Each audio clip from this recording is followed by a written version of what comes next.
जब कुछ ना कर पाओ तो सब्र करना। अपने मन का सारा बोझा कायनात के कंधों पे रख देना। जो तुमसे नहीं संभल रहा उसे वक्त संभाल लेगा। तुम अपना ध्यान रखना, तुम्हारे जख्मों का ध्यान वक्त रख लेगा। जब कुछ ना कर पाओ तो इंतजार करना। जो तुम्हारा है वो तुम तक पहुंचने का रास्ता ढूंढ रहा होगा। जो तुमसे खो गया तुम उसका केवल रास्ता होगे। शायद वो कहीं और जा रहा होगा। ये सोचकर उसे जाने देना। उम्मीद तुम्हें देखेगी डर भरी नजरों से।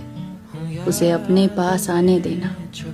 जब कुछ ना कर पाओ तो सब्र करना।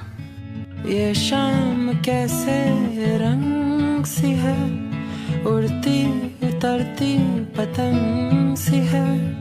मैं कल की बात